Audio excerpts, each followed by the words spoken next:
our current president is unable to attend tonight, so I'm taking over for her. And my job is to just open the meeting, introduce the speaker, and then toward the end, close the meeting and alert you to the next speaker coming up in July. And then we will have a break. In August, we do not meet, and I will come back to that. And so let me just say that this general meeting of CAPCA is one that's very enriching and rewarding for many members, as we have heard over time, for obvious reasons. We are presenting and we are bringing to you speakers who are covering a broad range of topics that are of interest to us as mariners, and of course as members of CAPCA.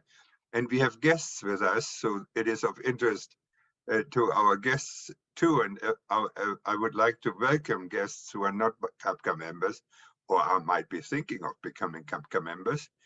And the range of topics cover anything of interest to mariners, and could be navigation, it could be weather, it could be legal matters, or or Coast Guard specific matters, or we have heard from the Chesapeake Bay pilots. And tonight we are covering a topic of interest to all of us again, and that is how to preserve our maritime heritage locally. And our speaker is going to be Tom Guay. He is right there. He's busy making notes. Now he's waving. And Tom is the director of the program director of the Severn River Association, so neighborhood waters, and he will have lots to say to us about an area with which many of us are familiar. What struck me as I looked at his bio is how busy and active he has been to promote the association, life on the water, and the benefit to all of us that the water has, and how to make use of the water through various means. He is particularly interested in introducing youth to the water, and that is the water above, the navigational aspect, and the water below, crabs and the crabbing feature. And he will talk to us about that. He has been a board member.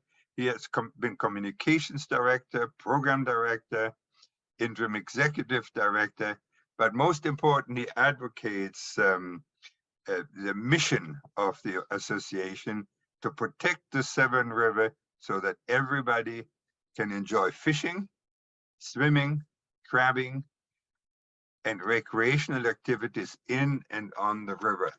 And that, Tom, struck me as an extremely worthwhile effort. I'm sure you're putting a lot into this. And I, for one, appreciate that a lot. And you will, I'm sure, be getting a lot of questions along the way. Priscilla, who will be waving in a minute, a valued member, Priscilla will be monitoring the chat box. So if you have questions, and before you forget your question, put it in the chat box. And if we do have time toward the end, and if Tom is so kind to entertain questions while we are still conducting our meeting, we may have time for live questions. But in short, that is how we want to proceed. And so at this point, Tom, it seems to me like you are ready to go. I'm ready to give it a go. Yeah, thank you, Hans. A great introduction. I appreciate that. Hi, y'all. Hello. Good to see y'all hiding in there. I guess the big thing is to welcome you virtually to our great Severn River. I think the Severn River is the most important river in all of Maryland. I'm a homer. I've got to be that way, you know. We are a 14-mile river, if you're not familiar, and we're the home of the capital of this great state of Maryland. And do you all remember when Maryland was founded? That's a very important issue. 1634 is the answer. The reason I know all that is one of my part-time jobs is I'm a dress-up colonial tour guide, and I'm Oh, entertaining. what fun. I entertain the 4th and 5th graders and trying to remind them of Maryland history. So I'll try to give you an introduction overview of the Severn River Association, and I'll probably keep chatting and yakking until I can get this thing together. So let me see. It worked earlier, didn't it? It did work, yes. I'm trying to, there. There you are. Do you have my exciting picture there? There. Okay, grand. So this is the Severn River, folks. We have a nice drone shot. This is from the mouth of the river at a little spot called Lake Ogleton, where the Bay Ridge community is just behind at the bottom of the picture.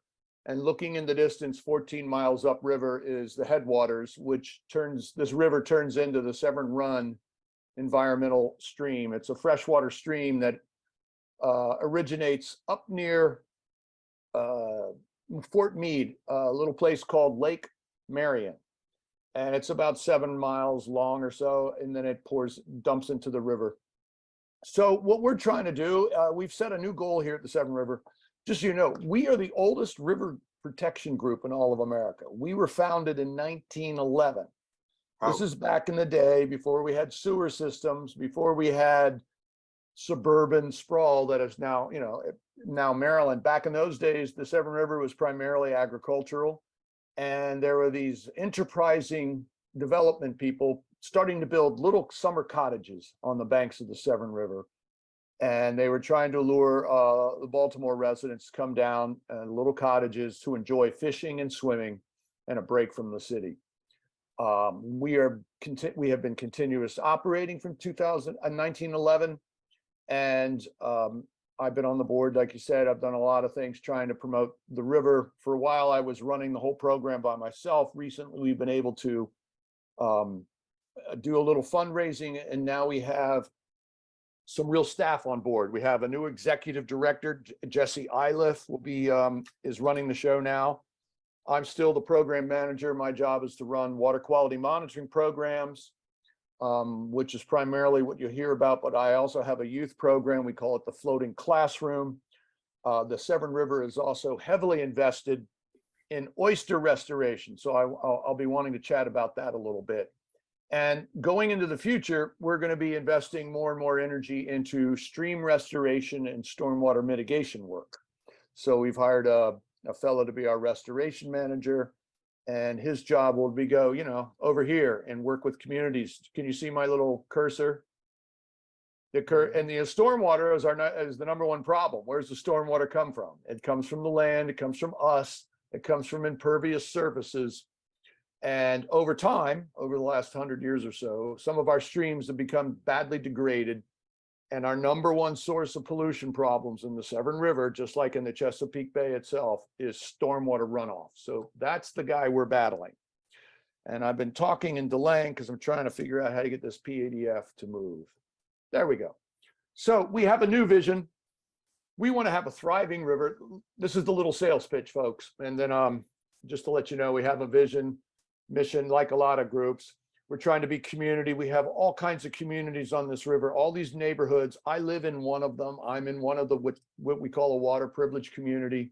Winchester on the Severn, great spot. Oh, come on, work.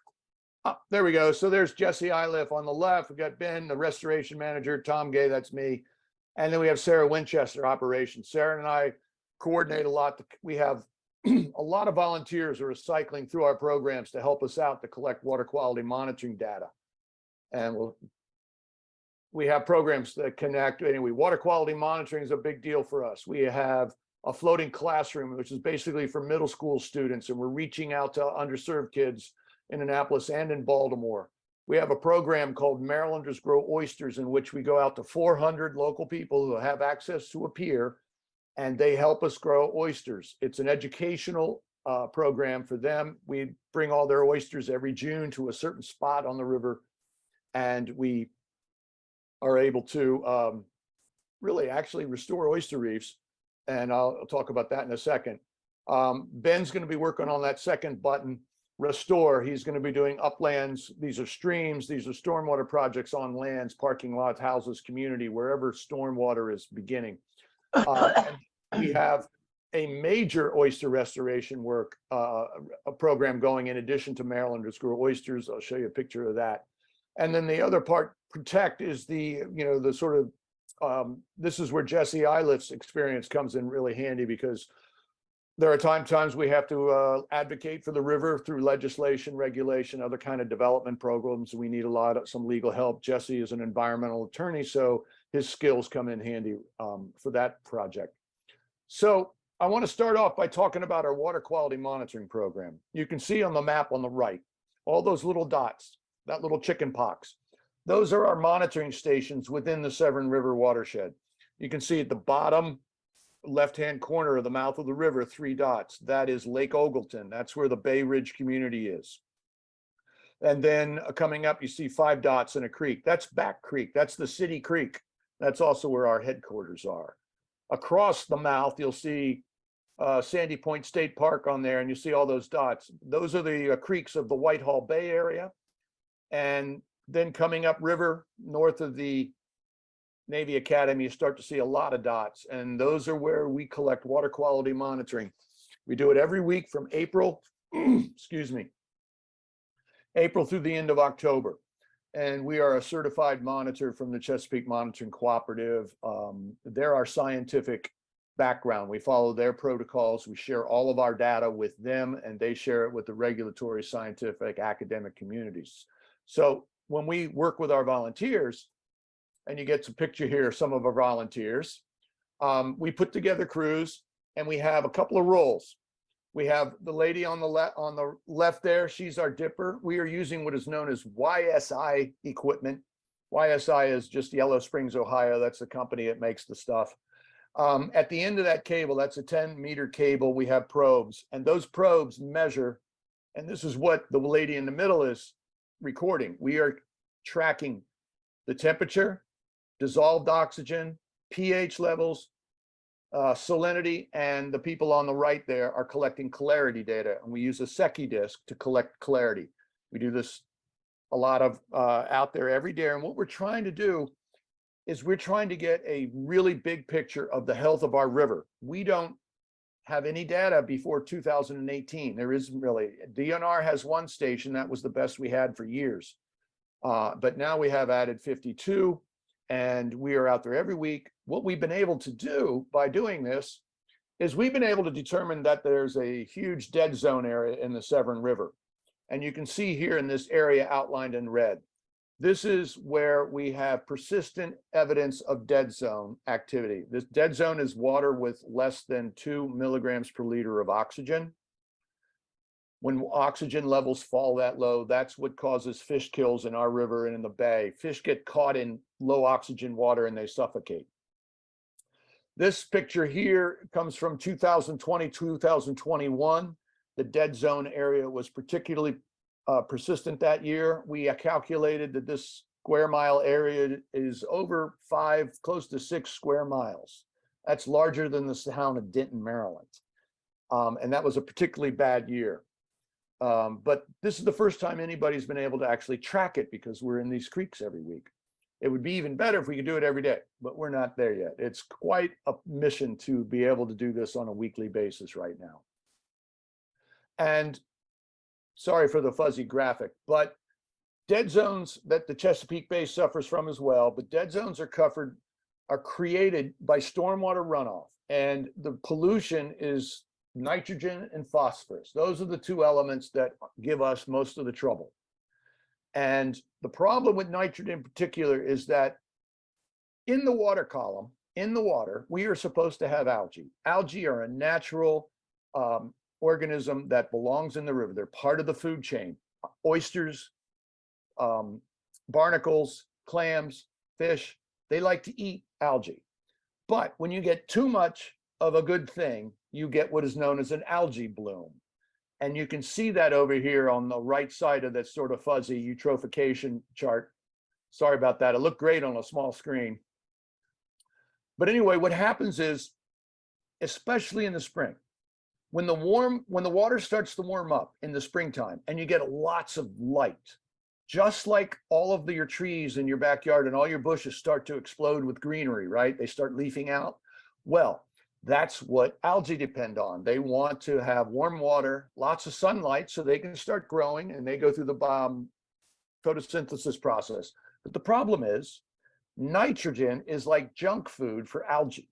And so when you also have nitrogen introduced to the system as well as phosphorus, all of a sudden you have too much of a good thing and you get an overgrowth of algae. And you've all seen pictures down in Florida recently of Florida with the red tide.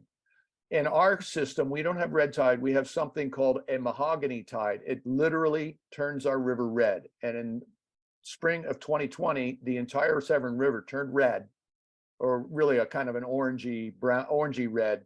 And it lasted for 6 to 8 weeks in May into June. And the problem with algae is that when you get a lot of algae like that, algae goes through their life cycle. And as algae goes through the life cycle, they die, and you can see they're sort of sinking to the bottom of the ocean, bottom of the river. And then bacteria decompose the algae. And it's that decomposition process that depletes the oxygen from the water column and creates the dead zone. And you can see it starts to accumulate on the bottom of the river, and it tends to go to the deepest areas. So one of the problems is you see underwater grasses. Are you familiar with underwater grasses? You've heard of submerged aquatic vegetation? Has everybody heard of that? I don't hear any chatter. Can you hear me? I've heard of it. Oh, okay. Thank you. Underwater grasses are absolutely critical to the health of the Chesapeake Bay and to the Severn River. In the Severn River, the maximum grass we've had in recent generations is about 420 some odd acres, 450 acres. The problem is when you have an algae bloom, the algae blocks the sunlight from reaching the underwater grass, and then the underwater grasses die off, and you get into a negative cycle. Underwater grasses are critical because they help clarify and clear the water. They also put oxygen into the water. Underwater grasses also provide food and shelter for crabs, fish, and migratory birds, ducks, and geese. They're also providing food for muskrat and river otters. And we've got pictures of those creatures enjoying a snack, eating the seeds from the underwater grasses. So underwater grasses are considered a keystone species. And that's why we find them so valuable. The underwater grasses also can protect shorelines from erosion, from wave energy created by wind and storms, but also from powerboat wakes. So there are many, many benefits to underwater grasses. Now, a lot of you all in small boats and shallow areas may think of underwater grasses kind of annoying because they get caught up in your prop, and some of the fishermen can't fish in the underwater grass areas. And we are trying to educate the world to be cognizant of the fact that, yeah, they can be annoying, but please put up with these little minor headaches because underwater grasses are absolutely critical to the restoration of our river and to the bay itself. So we put together all this effort to come up with this chart. This was our big step forward, that we're able to advise people that we do have dead zones all the time. Some years are worse than others. Currently, the dead zone is very, very tiny and has not reached this kind of proportion yet. So this is absolutely great news for this year. And it has to do with the current drought. But I'll get to that in a second. So that's the water quality monitoring program. To reach out to youth, we created the floating classroom. And this is a water quality monitoring program. We're using the same gear that our regular monitors use. You can see it's in the bucket there. That's our cable. And anyway, this is me in the red hat, and I'm with a Girl Scout troop. This is just a couple of weeks ago. And I'm explaining to them what I just explained to you about dead zones and algae blooms and the importance of underwater grasses. And what we do is we take youngsters out and we put them on through the paces. We take them out, we do the water quality monitoring over top one of our oyster restoration reefs, which then gives us an opportunity to talk about the value of oxygen levels and how much oxygen oysters need to survive, how much oxygen rockfish need to survive, and crabs. It's all intertwined, how everything is all connected. And then after we go through that, and the magic number we keep telling our students is there's a dead zone level, less than 2 is a dead zone. And a lot of times after we do that lesson at the in the middle of the river, where usually water quality is good, we then bring them inside a creek. And this creek here is Loose Creek, which, if you can see my pointer, this little circle here, that's Loose Creek on the Severn River. So normally where I'm circling with my pointer is the Traces Hollow Marylanders Grow Oyster Reef, where our growers plant their oysters every year. We have pretty good water quality there. We've seen these oysters grow from 1 inch to 4 and 5 inches, so we know they're doing well. Then we take the floating classroom inside here, Loose Creek, and lo and behold, the kids are often able to say, wait a minute, there's a dead zone here, because they've got the meter in their hand, and they now know that anything less than 2 is a dead zone. So after we go through the water problem, that opens up an opportunity to talk about stormwater. Stormwater is our #1 problem. So we all talk about, well, what can you do to reduce stormwater, and where do the problems start from? And so we go into burning fossil fuels releases nitrogen oxide. That comes from cars, trucks, power plants burning coal. Those are major sources of the pollution. Some of that pollution lands directly in the river, but a lot of it lands on the highways, bridges, roofs, parking lots, and it stays and collects there until a rainstorm. Those are all impervious surfaces. And what happens then when the rain comes, it washes all that nitrogen oxide off into the rivers, and that's what fuels the algae blooms. So the kids come out there and they learned all this, and they have a grand time. And then we bring them out. Here's some of the other kids having a good time out here. You can see in the upper right hand corner, the girl in the pink is holding the handheld unit, and that is the YSI handheld monitor. And the girl next to her writing she's our team captain, and the team captain's job is to record all the data. And we have a whole data sheet, a whole scientific process. And so the students learn the value of recording data. And we do this all out loud. It's the same process we use for our regular water quality monitoring tours. And the whole point is you write it down, everybody says everything out loud. So what happens is everybody starts to realize what numbers mean, and they can see conditions, see in quotation marks, they can see what's going on in the river just by hearing the numbers as we go through the process. You can see the student in the middle there with a great smile and those great shoes. She's the dipper for the day. She's controlling the probe that goes down to the bottom of the river. And she is over top of our oyster reef at Traces Hollow. And it's only about 3 meters deep, sometimes 4 meters, but usually about 3 meters. And we teach them when they're able to lower the depth that you can feel hard bottom, and you can also feel when you're touching on the oysters. You can tell just by the difference, the way that weight of the little probe reacts.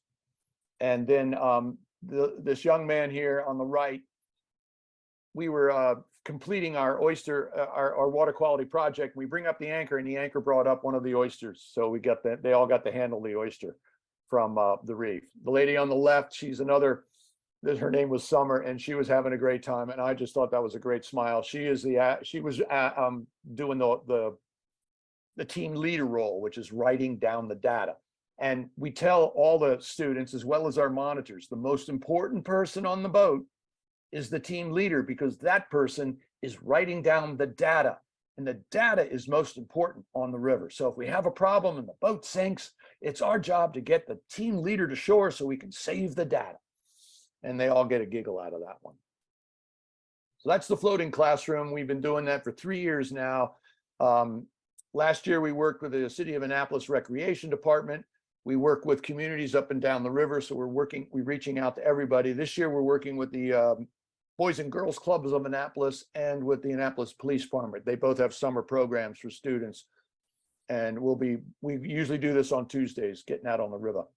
And in fact, one of your members, I think her name was Lori, was the boat captain behind Summer there. That's Lori hiding in the background. She came out and helped us out. All right, one of our restoration and education programs is called Marylanders Grow Oysters, or MGO. This is the MGO. We have been planting on Traces Hollow from 2010. Over 400 oyster growers are helping us out there. And the idea here is to encourage family and community participation. So you can see they're growing their oysters. They collect them every June and they dump them on the reef. And the reef is marked with these buoys that you see on the right-hand side. That's one program. And we think we've planted maybe 1 million oysters there since 2010, something about 1 million baby oysters. And we've sent scuba divers down to check on them. They're doing well. They're 4 and 5 and 6 inches long now. Another thing that we do once we have the oysters in the ground, in the water, is we have some enhanced oyster monitoring programs. Last year, we got a grant to do sonar surveys of the oyster bottoms in the Severn River, and we went to all the historic Yates bars.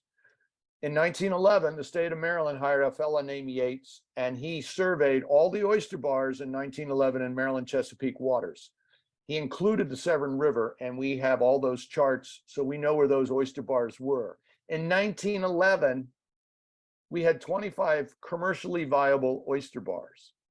By the 1970s and 80s, they were all gone. They were all gone due to overfishing, and then the status of the river got so horrible, everything died off. So we had nothing in the 1980s. Then starting in in 2008, we started these MGO program, and then later we started a program called Operation Build a Reef, in which we raised private money to go out and buy hundreds of millions, usually 25 million oyster spattle shell a year, and plant them on these reefs. And we're planting them on a reef called Manresa, Peach Orchard, Weems Upper, and Wade. Those are where we're concentrating our oyster plantings now. These are strictly oyster restoration. They're not for harvesting. And I got a chart that gives you a number on that. One of the ways we check, we have a picture array. We try to take pictures of the oysters and see what the environment is like down at the bottom of the river. We use GoPro cameras for that. We're working on it. Time has not yet arrived. We also send scuba divers. This is Audrey Pleva. She organized 3 dives for us in 3 different years to go down and do a scuba dive. It's called a scientific oyster dive, in which we put down a quadrant on the bottom. We scoop up all the oysters, then we bring them to the surface, and we measure how many are alive, how many are dead. We count how many alive or dead, then we measure the size of the live oysters. So far, all of our dives have been able to show that those 5 oyster areas have more than 50 live oysters per square meter. That's the minimum number of live oysters needed to declare a reef restored in a single year. So we're doing really well. Instead of 50, we've got 86 to almost 200 live oysters in some of our samples. So the scuba diving is really helpful. It's encouraging us to keep going forward. Last year, we partnered with the Black Girls Dive out of Baltimore, and they came down to help us. And they are also learning how to scuba dive, and they found the Severn River challenging, because the Severn River is really murky, and you can barely see your hand in front of your face. These girls were used to diving in the Bahamas, so they come here, and it was quite a difference. But they were able to help us out quite a bit. They were ground truthing some sonar survey work we had done. We went to some oyster bars upriver, areas where oysters used to grow, where there aren't any oysters now. And we had to confirm that there is hard sandy bottom. And that's the first step in a multi-step process to open new oyster reefs up. First, you have to prove that there's sandy bottom. Then we have to lay down some hard substrate, shell, or concrete, or rock. And then we are also collecting water quality monitoring data at these places to show that there's enough oxygen and enough salinity to sustain an oyster reef. And here's a picture that the Black Girls Dive group took of our oysters on one of our reefs. And you can see that the oyster reef is beginning to reach up into the water column. And because you can see them means that they are beginning to add some clarity right at the bottom of the river. Their clarity impact is not strong enough yet because there's not enough oysters to affect the whole river. But you can see that the oysters are growing, they're getting bigger, they're attracting other organisms. We've got video of barnacles, for example, eating. You can see the barnacle mouths going in and out. It's rather cool. And this is another way of trying to show that our investment in restoring the oysters to the Severn River is starting to work. Water quality has improved greatly from the 1970s and 80s. Now we have oysters coming up. We have some evidence of natural reproduction in the oysters, and we think the summer of 2023 is going to be a great one for oyster reproduction. Another outreach strategy program we have is what we call the Shoreline Census. And this is a program where we teach communities how to use a seine net and to go into their community beaches and do some seine netting, bring the small catch ashore, and then teach all the kids and the family to show them how many fish are right offshore on their beach. They don't normally see that. So they're able to see all the minnows that fishermen love to go after. There's mummy chugs and banded killifish. There's some Atlantic silver stripes. Sometimes you'll find a silver, what do they call them, a pumpkin seed. And so these are educational efforts to get the communities involved in the river, to get their hands wet and appreciate more than there's more to the river than just, swimming and fishing. There's a lot of activity out there. In the future, the restore effort here is going to be fixing these streams. This is what is known as a seriously degraded stream. Whenever you see a stream that looks like the Grand Canyon, that's caused by massive stormwater runoff from highways, and it flushes everything out. And instead, these areas are supposed to be flat, tidal floodplain areas. Instead, you're getting these incised waterways. We're going to be investing a lot more energy in correcting these kinds of problems going forward. Another way that we're helping our communities, we've invested teaching communities how to build living shorelines. This is a living shoreline in the West Severna Park area, which is up at the top of past Round Bay. And you can see here, the basic idea of a living shoreline is, instead of putting all those rocks right on the beach and ruining your beach, you put them out 30 feet from the shore. That breaks the wave energy. And then you plant grasses in, and this is the community planting these are shoreline grasses, different from the underwater grasses. And they're planting the grasses now. They hold the sand in place, and then they're able to create habitat. Fish and crabs will come into this habitat once it's restored. This is a before picture of, they just had that bulkhead, and this is after. This is all 9 months later or so. You can see the grasses have established themselves. They're adding the sand is building up against that bulkhead. So instead of replacing the bulkhead, they put it in front. Now they have crab and fish habitat here at high tide. So this is kind of the future of shoreline protection. And the reason why we want to protect shorelines is we have crab, in addition to fishing crabs and oysters, that we also have turtles, and we also have horseshoe crabs. And turtles and horseshoe crabs need open shorelines like the one here and the beach behind them.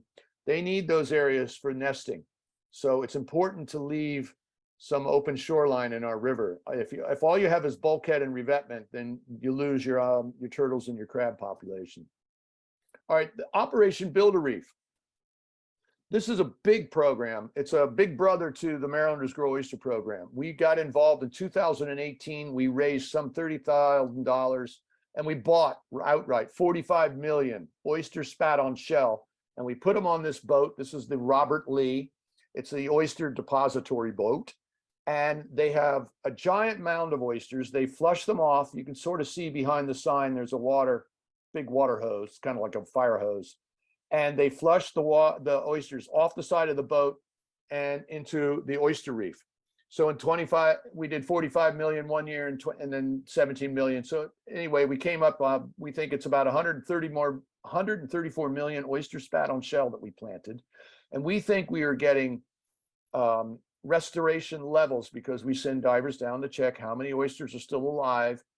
And so far we're exceeding the restoration numbers.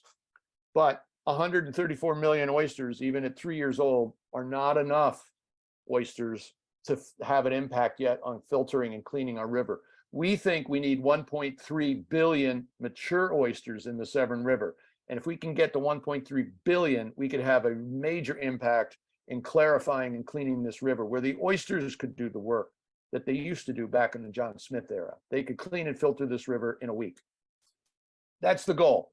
It's a bit of an aspirational goal, but you can see we're building a track record, and that's where we're going. And again, we're planting them on all 5 of these areas we planted around the traces, all these are getting attention from the Build a Reef program. And okay, the other part about protect, this is our leader, this is our executive director, Jesse Iliff. And this is the kind of thing that also needs to be done when the state legislature meets in January for 3 months. Jesse's got to be working with the legislators to be advocating for all kinds of programs to help protect the river. It could address, avenues to put more money into oyster restoration, or it could be to enforce stormwater runoff rules or permitting rules, because we don't want to see clear cuts of all the trees on our river. Whatever it is, critical area regulation. There's also sometimes we have to play policeman. We see people who are doing things without a permit. It's our job to report that to the county. They can send a stormwater inspector, put a stop worker out, and make sure that before they restart their project, they put in place the stormwater protection control method so they can keep the stormwater on land and not let it just flush into our river. And ultimately, we're going to have a beautiful, beautiful river, right? So this is some highlights of what we're up to and where we're going. And what can you do? All these things. Spread the word, talk about.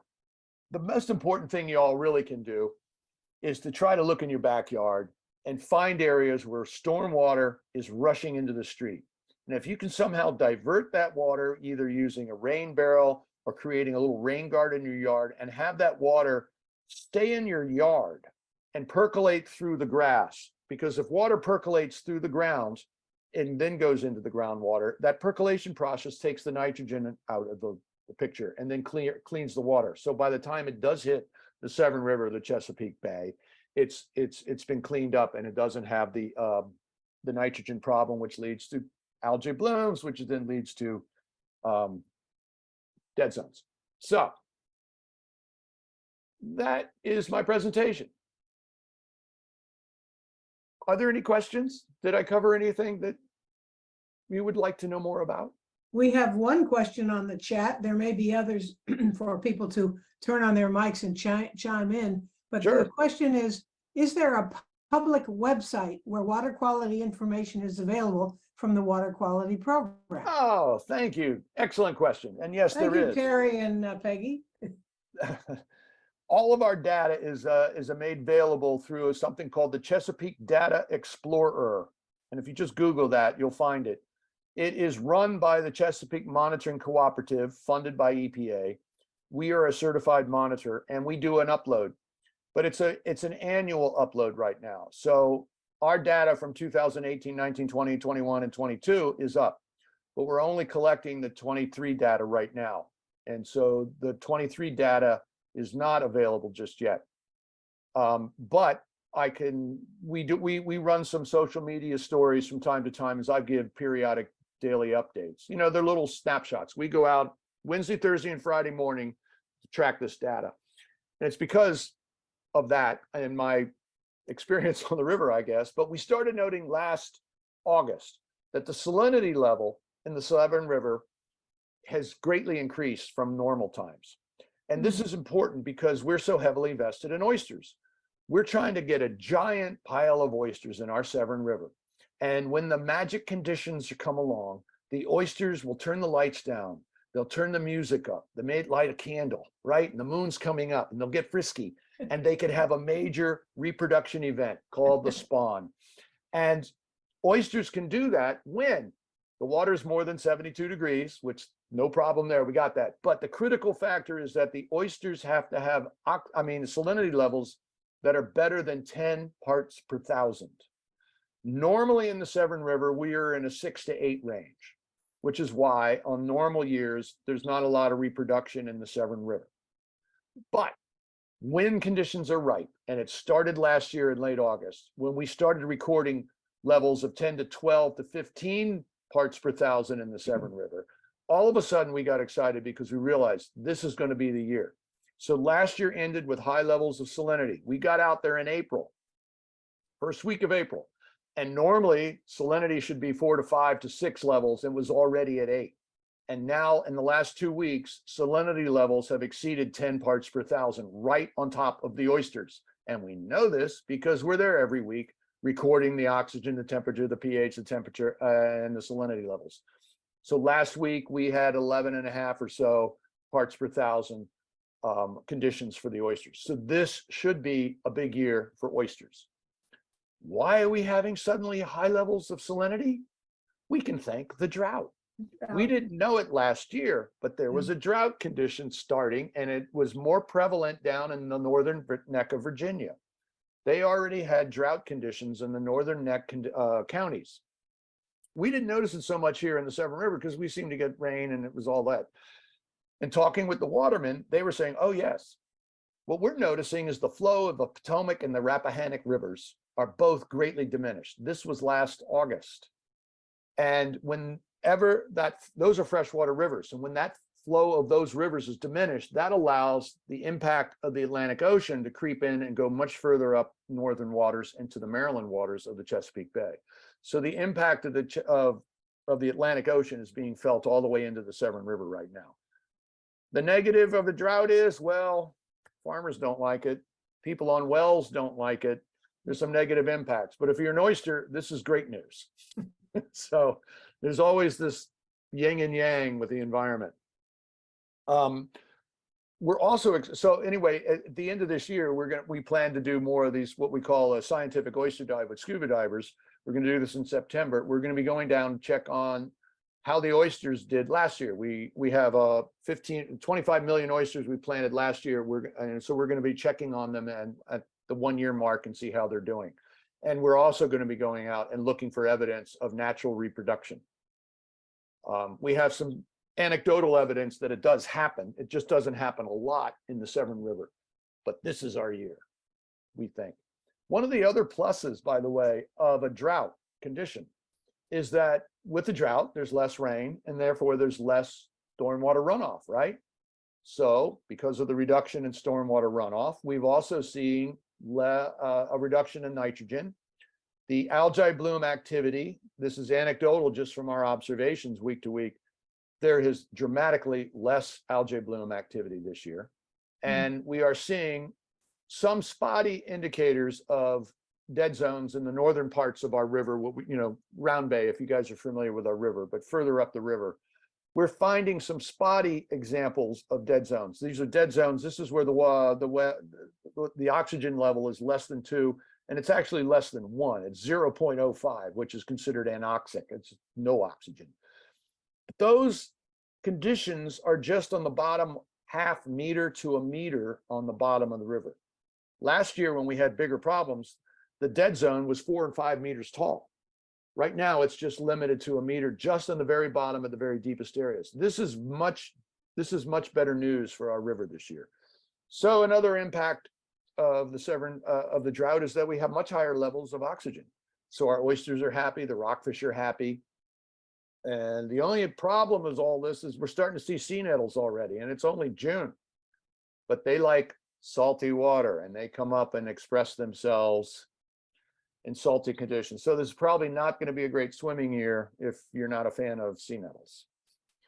The other bit of good news I can report is that the amount of underwater grasses increased slightly from last year, over the last year, which is great news. We had 3 years in a row of declining acreage of underwater grass, and that trend reversed slightly last year, which is great news.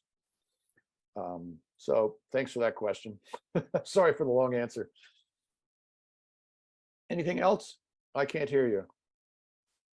Just mentioned for the audience, the link for the Chesapeake Data Explorer is on the chat.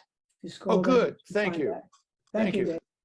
And when you all go there, you have to drill down into that map. All right. And every time you go back, it doesn't save, but you can drill down into the Severn River, or you can go to Baltimore Harbor. The Baltimore Blue Water Group they're reporting on the same program, but you can drill down into the rivers and you can see these little dots. And when you click on the dot, that's one of our monitoring stations, and it shows you all the data that we're collecting. The other plus, by the way, with the drought is with less stormwater, fewer storm incidences. We are not having swim alerts as often as we've had in the past. We have some swim alerts because of bacteria, and the bacteria comes from pet and animal waste. So your pets, your dogs and your cats, their poop ends up into the river. And then all those great deer, all those herds of deer that are running around in our neighborhoods now, and the fox and the possum and all those guys, yeah, they're contributing to the problem. And in the Severn River, we have a lot of septic systems. So in a heavy downpour, septic systems can overflow, but it's not as serious a problem as it used to be. And so we're having fewer incidences of having to close a community beach, for example. So there's another plus to a drought. Other questions? Anything else? We'd love you guys to come visit our river. Do you know that the river is a scenic river? We're officially a scenic river. Yes. Go ahead, Hans. Turn on your mic. Oh, I can. Okay. All right. Tom, I Yes. have two questions. All right. The first one is, you mentioned community involvement, and toward the end, you mentioned the rain garden, which is a terrific idea. I'm wondering whether you're promoting the rain garden idea to those homeowners who are close to the beach and to the watershed. We do promote that, and we work with our partners, the Watershed Stewards Academy, which is a major group here in the Severn River area. They also cover the Magothy River. It's basically Anne Arundel County. And they really focus on encouraging homeowners to put in rain barrels or rain gardens. We do the same, particularly in a presentation like this, where I say, what can you do? Well, a rain garden. And then we would have materials, for here's what a rain garden looks like. But for those of you who are not familiar, a rain garden is it's not building a pond. You're building a depression in your lawn where the water can collect during a storm, and then within 24 hours it dries out. So you put plants in the little depression area that are water tolerant. And what's really nice is you can put flowering plants and turn it into a butterfly garden as well. And the whole idea is to capture the water on your property. The idea of a rain barrel, the rain garden, is the same. When we finally have a rainstorm, all that rain that hits your roof, what's happened between rainstorms is that, remember I mentioned the culprits here is nitrogen oxide coming from fossil fuel emissions from cars and trucks and power plants. That lands on your roof and it accumulates on your roof and on your sidewalks and everything else, but on your roof in particular. And what happens is that first flush of a storm washes all that nitrogen oxide off in the first flush, and it goes into the rain barrel. Then you can capture that water in the rain barrel and then use that water later in the week to water plants, and that's okay. Or you can just let it loose in your yard, and which it just slowly percolates through the ground. And it's that percolating passive action that cleans the water, and then it goes down into the groundwater and then joins the river again. So that's the idea of a rain barrel and a rain garden. When you all are driving down a highway and you see those sort of depressions along the sides of the roads, those are rain gardens. Those are bigger rain gardens, so they call them bioremediation areas, but it's the same idea. They're taking the water that runs off the highway, putting it into those swales on the side of the road where the grass might be longer. And the idea is for the water to just soak through the ground. The worst thing in the world you can do is what you did in Kansas City. You take a nice stream and you concrete it out. Or you take a gutter that goes along your sidewalk and you put a concrete gutter in instead of having the a natural gutter. What happens there is that when it's concreted or it's on the road, the water rushes off in massive high volume, and it's hot water. And rivers and the animals in the river don't like hot water coming in them in a big, huge flood and a massive flood.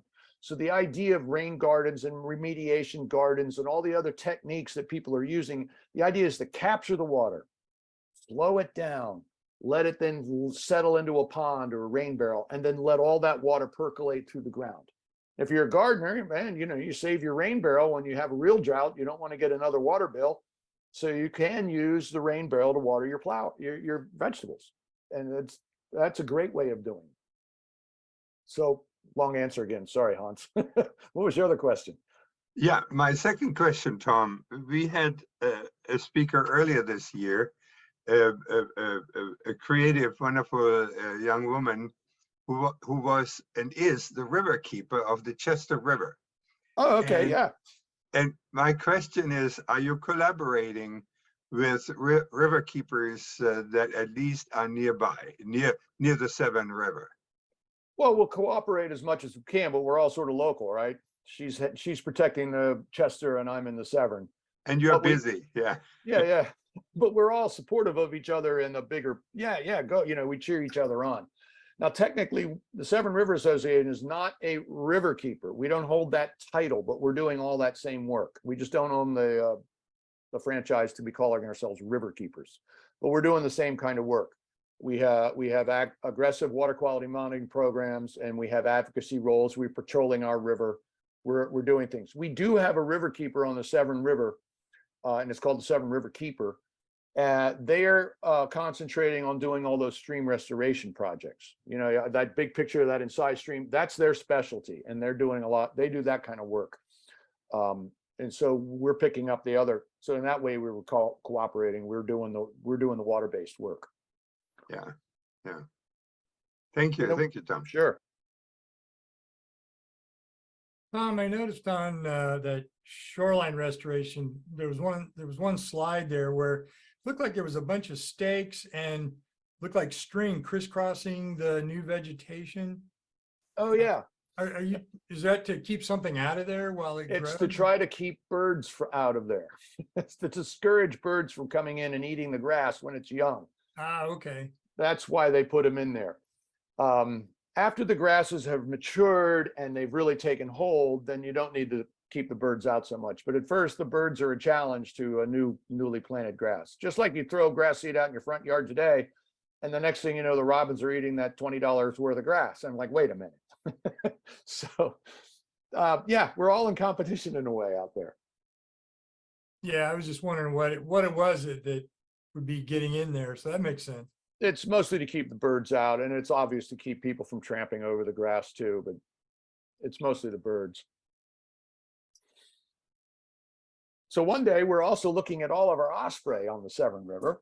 We got a lot of, well, you guys have seen it all over the place. The osprey are everywhere. We have eagles on the river. We have 3 types of herons. There's the great blue, we have a night heron, and we have a green heron. And I've learned that there are 3 types of crows. I didn't know that. And what happens is on our water quality program, we are mostly relying on people who are unencumbered with day jobs, because we're going out Wednesday, Thursday, and Friday mornings, right? Because that's when it's quiet on the river. You don't want to do water quality monitoring on a busy Saturday with all the powerboat wakes. So we concentrate on those unencumbered with day jobs. And then we also bring in some college students.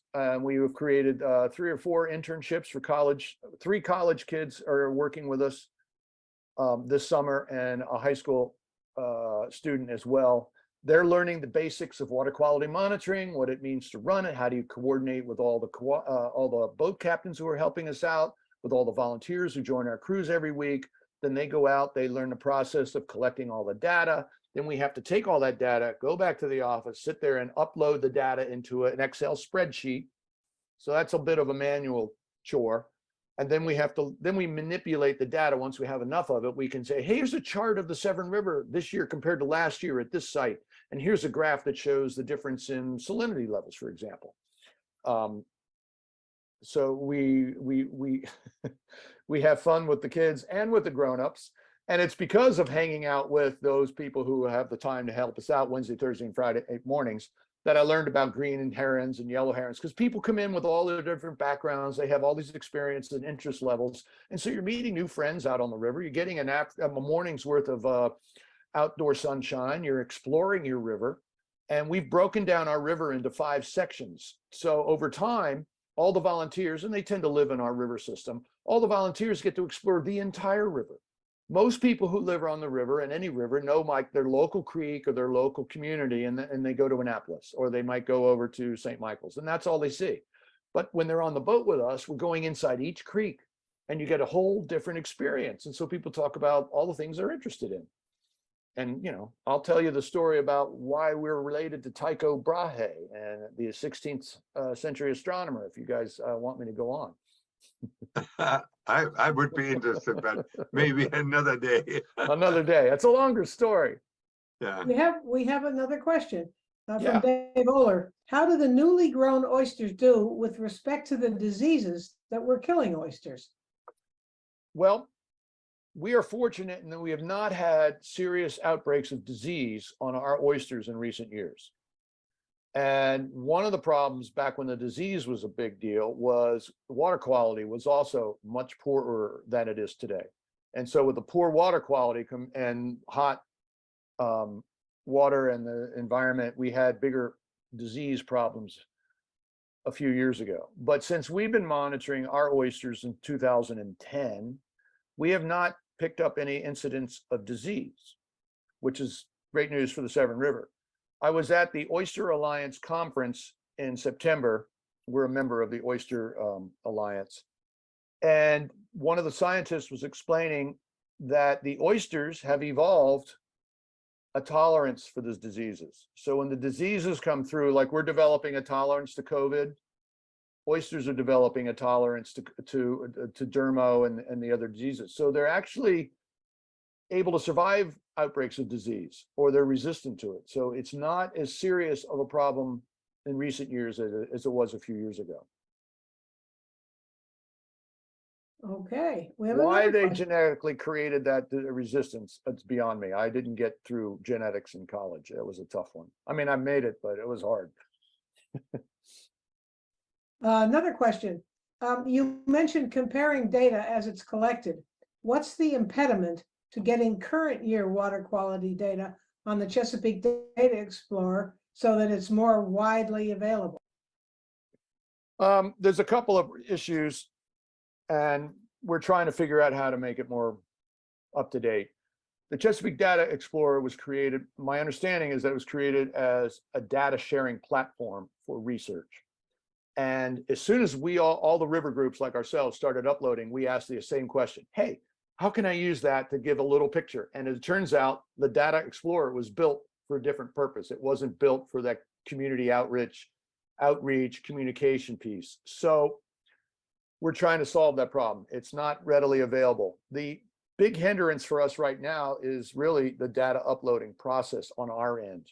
Once we get our data rolling, and we're getting that underway now, we can then produce charts and graphs and make the data available on a spot basis, but we're unable to do it in a major way at the moment. So in lieu of that, I write little stories about what's going on the river, and I'll say, oh, here, at the bottom of the river, we had great oxygen today, and here's the levels. Oh, we had a dead zone here, here's what it is. We do updates like that, and we're hindered in the ability to make an instantaneous outreach. If you, whoever asked the question, have an idea on how to make it happen, we'd love for you to come to the office and show us. That would be grand. Okay, Terry, show up. But we are cognizant of that problem. We're trying to figure out a way to do it. And so is the Chesapeake Monitoring Cooperative. So. By the way, there's Chris has added an addendum about the disease, et cetera, oyster disease in the chat. So if you're interested, go to the chat and scroll through this very interesting answer. And if you all know differently from what my answer about the disease, I'd love to hear about it. We just have not seen it in the Severn River since we've been doing this. Fortunately, we've also seen very few incidences of vibro. It's there. It's a natural disease that hurts people, but we have not seen it as often as people used to see it. That, vibro, these diseases are all natural. They've been around forever. It's just that when water quality really deteriorates, it exacerbates the problem. That's my understanding of what creates these issues from time to time. But I'd love to know better if somebody knows more. Very good. If there is no other question, then it is my pleasure to thank Tom for a very comprehensive presentation. Well, thank And- you. And I just saw Chris's comment that the disease flourishes at 14 parts per thousand. So thank you. I did not know that. So we're lucky that we never get that high. Yay. So down in Virginia, they might have that problem going on a lot more than we do because they don't have a problem with oysters not reproducing annually. When we were down there with those guys last year, they don't even think about it. They reproduce all year long and they have 15 parts per thousand salinity all the time. So the Virginia oysters may be having more of the disease issue than we are at the moment. So that's really good news to know. Thank you, Chris. Yeah, that's excellent. So again, Tom, the complexity of your work is just astonishing, and you're alerting us to a part of your work and life on the Chesapeake Bay that we normally do not think about unless we read in the Washington Post that that matters had improved or not improved, and here we are, greatly enlightened. So thank you very much. Thank you, Hans. I'm glad you appreciated it. And if our system works, and normally works very well, you will receive in the mail a little thank you package, very small, and Thanks. yeah, to recognize your presence and also what you have given to us, which is greatly appreciated. Oh, well, thanks. Appreciate You're it. welcome. Glad to be helpful. And to the members, I want to alert you that look for the website next month's speaker. The speaker will be announced ahead of time. And then in August, we will not meet and resume again in September. So you have time to play and enjoy the water, enjoy the Chesapeake, and we will see you next month for the general meeting. Thank you all for attending. And again, Tom, thank you very much. Thank and you all. all the best to you. Nice to Okay. see you all. Come visit us on the Severn. Yes. We'll be watching for you out there. Okay, Tom. Thursdays and Friday. Thank you. I'm glad you remembered. And by the way, you're welcome to join us and volunteer. Just give me a buzz. We'll put you on the boat. You don't have to come prepared for anything. You learn everything on the boat. We have Excellent. a 20-foot maritime skiff. That's our scientific research vessel. Very good. That raises All a right. question. Your monitoring stations, Tom, is that just like a GPS location, or is there something there? How do you get to them? I mean, Oh, we get I them. don't need to know, but I'm wondering how you get to them. We get them by boat. We have a 20-foot boat called Sea Girl, and everything is by waypoints on our nav systems. So that's basically it. Yeah, that's good. I was thinking you wouldn't really want a physical structure there because who knows No. what would happen. Yeah. Now, our program is middle of the river, middle of the creek program. There are other programs, and the reason for that is that at the deepest part of the river or the creek is usually where the dead zone accumulates. And there are other programs where you do them off of piers, but piers oftentimes miss the dead zone activity because the dead zone is not in the shallow water usually. So that's why the Chesapeake Monitoring Cooperative is sending us to the middle of the rivers, which has to be done by boat. Yeah, Woe is me. I got to get into a boat every day. that makes sense. Yeah. Again, thank you, everybody. Priscilla for managing the Q&A session. Dave for handling all the technical matters and getting Tom up and running. That was wonderful. Good to see Thanks, you y'all. all, and to see you next month again on Zoom. Until Alrighty. then, goodbye. All right.